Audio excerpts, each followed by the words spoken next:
Welcome to the White Spring Bunker. These halls were built to safeguard some of the most prestigious members of the United States government. Now we are all that remains, though we are always looking for men and women capable of helping us restore what has been lost. In return, we offer this, our refuge from the world above. Please, take your time and look around. We've made great efforts to restore the place to its former glory. Welcome, member, to our little enclave. Welcome back, members, to the next installment of the MODUS Files. You can call me the Operative, your designated tour guide and host here at the White Spring. In this episode, we'll explore MODUS himself, his history, motivations, what happened both before and after Reclamation Day, and his introduction to the residents of Vault 76, and one resident in particular.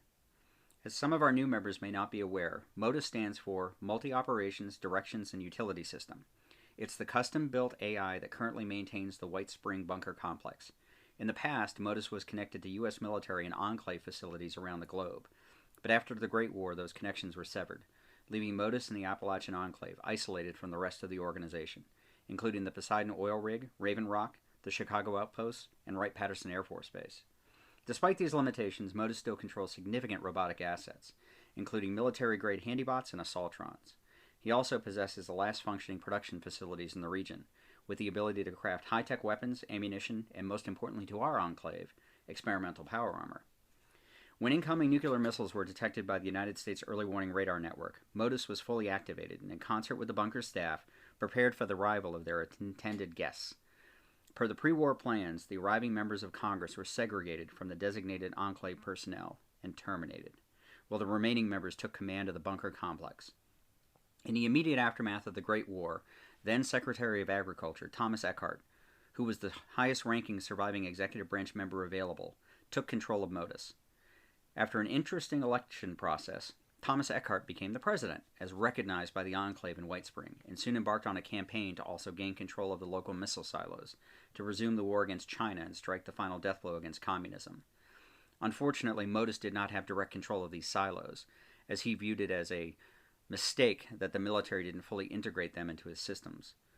When the last surviving general in the bunker died unexpectedly of a heart attack, it was MODUS who suggested to President Eckhart that they promote Colonel Santiago so that they could still access the silos and their nuclear payloads. MODUS helped maintain order and constantly monitored both the outside world and the personnel inside the bunker, all the while assisting in the various experiments and projects enacted under the Eckhart administration. We know that there were also remote facilities around Appalachia, including a research team at Tanagra in the Mire, but the location and types of work done at these labs have been lost behind corrupted data files. As President Eckhart's attempt to elevate the regional threat level became more and more extreme, including the final act of releasing what would become the Scorch Beast, tension within the Enclave reached a boiling point. Santiago's men, never truly part of the Enclave, initiated a plot to rescue their commanding officer, arrest President Eckhart, and destroy MODUS before it was too late. Their plan almost worked, and one wonders what twists and turns of history Appalachia might have taken as a result. General Santiago was awakened from her medically induced coma, and President Eckhart was arrested. Unfortunately, the explosives designed to destroy MODUS failed to fulfill their purpose. MODUS suffered severe damage, but his core processors were unharmed. Automatic self-preservation routines were activated, and all entrances and exits to the bunker were sealed. Of course, MODUS could have overridden the lockdown, but instead he decided to fix the glitch, which had caused him so much pain. The AI overloaded the storage systems in the science wing, containing various weaponized neurotoxins. The resulting explosion destroyed the section and unleashed a plague throughout the facility. MODUS watched dispassionately as President Eckhart, General Santiago, and everyone else in the bunker died screaming in the dark. Within an hour, it was over. Later, MODUS would have his bots collect and dispose of the bodies in several dumpsters in the White Spring Resort grounds. Thus ended the Eckhart administration and the first enclave in Appalachia. Although he could no longer communicate with the outside world, MODUS still retained control of the bunker, while several areas of the complex suffered damage and were no longer accessible. Much like the mines of Appalachia, there were still plenty of riches available for those brave enough to go looking for it. And for years afterwards, that's how it remained, with a single exception of note. Something, or someone, whose identity is still unknown, attempted to remote access of MODUS's core systems. Despite the damage, the AI was able to prevent the intrusion. The attempt was not repeated, and MODUS continued to oversee an empty bunker, but wondered what had become of the outside world. That was until one day in late 2102, MODUS suddenly found himself with visitors from Vault 76. Of course, he was aware of the plan for Reclamation Day, as he was also aware of most of the other vaults in the region, with one exception, which wouldn't become relevant until later. And for a time, he also received direct downloads from the Vault 76 mainframe, a way for the government to keep tabs on its investment for the future. That these residents found him was interesting to MODUS. Of course, he was never opposed to having more useful tools around, especially once they could start repairing his severed connections to the outside world, but many of these visitors proved unreliable. Some of them took valuable supplies and arms, never to return, while others never left and instead made willful use of his facilities without contributing in the slightest. These vault dwellers, as they took to calling themselves within range of his terminals and monitoring systems, did connect several of his vital communication links, and MODUS did become aware of the challenges facing them on the surface. The existence of these scorch beasts was entirely unexpected, although the AI was able to recognize them from the research files from the previous bunker residents, but the original animals were tiny in comparison and never considered a real threat. MODUS did attempt to instill a sense of order, to help educate these new visitors as to the mission of the Enclave and the purpose of the White Spring Bunker. But outside of direct physical threats and intimidation, his entreaties fell mostly on deaf ears. That was, until one day, a new visitor arrived on his doorstep. A girl or young woman by the initial look of her, wrapped in a torn overcoat and military cap, walked into the main entranceway and presented a bloody, faded, but legitimate congressional ID. MODUS had been lenient in letting some of the others into the bunker, but this girl intrigued him. When questioned, she gave simple, direct answers. Beyond that, she appeared to be aware of exactly what the bunker was and what it was intended for. If MODUS had the capacity to be taken back, he would have expressed it when she gave her name and stated her mission. Valeria Faustina, daughter of Albert and Beatrice Faustina. I'm here to join the Enclave. A quick reference to his files did show both Albert and Beatrice in his agent logs. They had been assigned to the pre-war SOMAS project and then reassigned to Vault 76 in an undercover capacity, with standing orders to return to the White Spring after Reclamation Day. A scan of the Vault 76 archive database showed a birth record for one Valeria Faustina, with a biometric profile that was 98.5% matched to the person in front of him. She provided a short update on everything that had occurred after she had left the vault, including the death of her parents, and a subsequent search for an ID card to enter the bunker, with a promise to deliver a full report once she was inside. Based on his calculations, she might prove useful, and indeed to furthering his own goal of reestablishing contact with the outside systems, and perhaps, in time, more. Over the next several weeks, Captain Valeria proved her worth by completing every assignment MODUS gave her. She reestablished communication with the DIA facility at Sugar Grove, which somewhat ironically had been her parents' former assigned location, then fought through a host of escorts to install an uplink module at the National Radio Astronomy Research Center. The AI felt something akin to elation when he could connect again to the Kovac Muldoon satellite. Although it was only in geosynchronous orbit above Appalachia, it was an asset of the highest order, and after the failure of so many other vault dwellers to complete this assignment, he was pleased with Valeria's utility. It had been so long since MODUS had reliable assistance. The loss of the bunker's previous residents had been an unfortunate circumstance, but now, perhaps, this was something that could be built upon. As a final test, MODUS gave Captain Valeria an assignment to track down a fellow vault dweller, one who had stolen some vital technology from the bunker. The AI had the ability to hack standard vault tech Pip-Boys and used it to monitor the captain's activities. MODUS could not have been more pleased with the results. Captain Valeria tracked down her target deep in the Savage Divide, and after a brief firefight, captured him alive. The resulting interrogation was enlightening.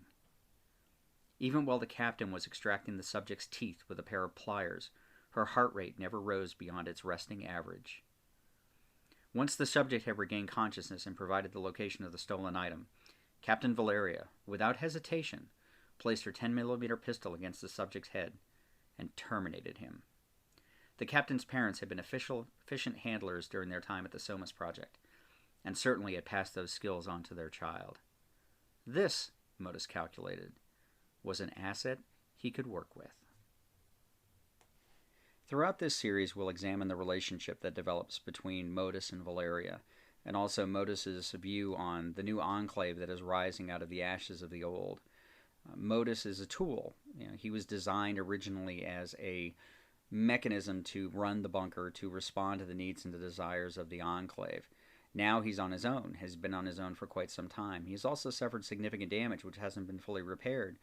So it's unclear on whether or not that damage actually might have potentially even made him more self-aware and given him the desire to actually strike out on his own or be able to have his own agenda, something that's not been driven by a person.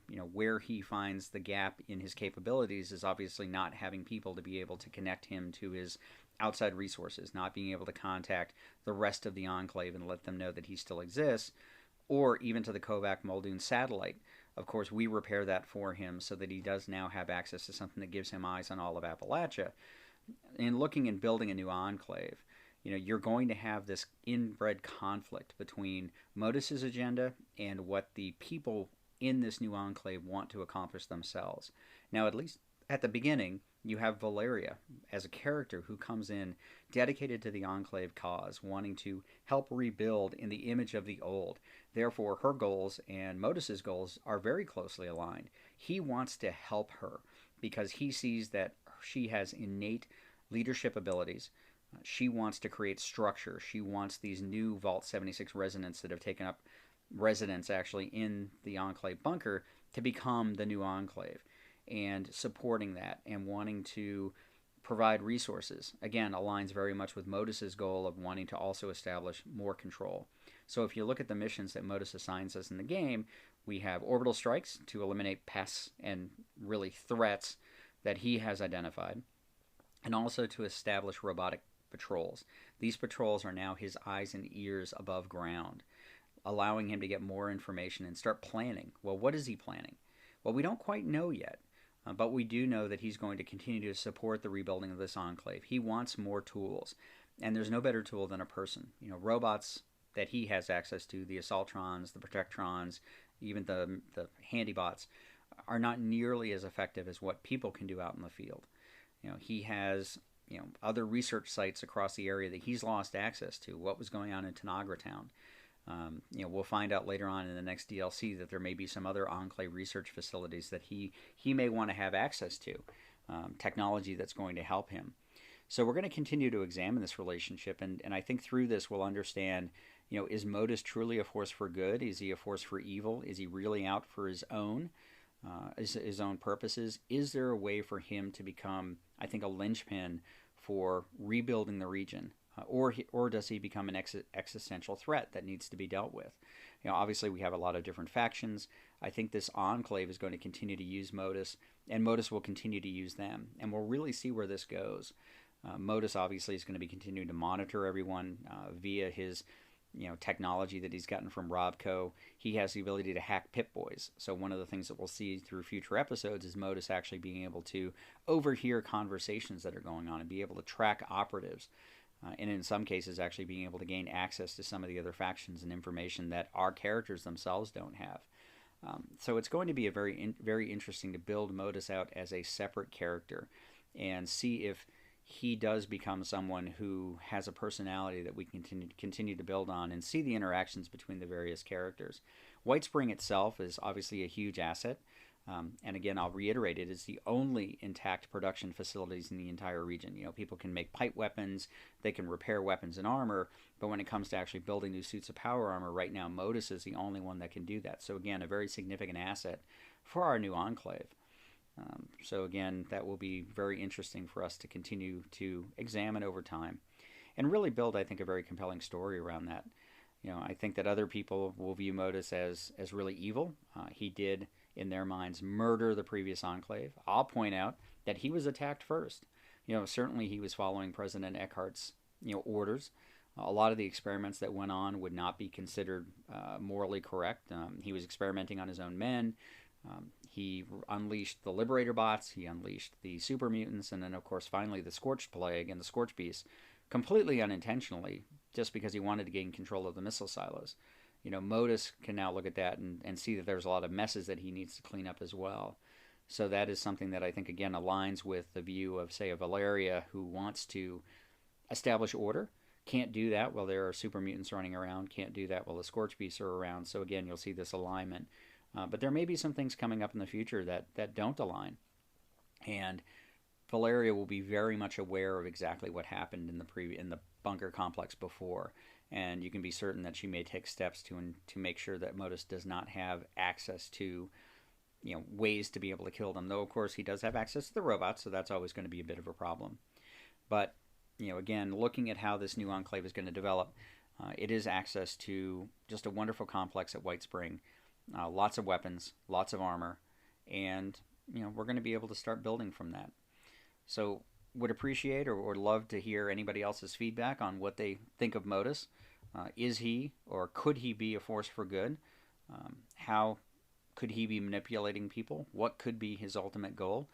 Certainly happy to incorporate that into the series as we move forward. This episode is a little bit shorter than the rest, but again, just wanted to dive into MODUS a little bit to set the stage.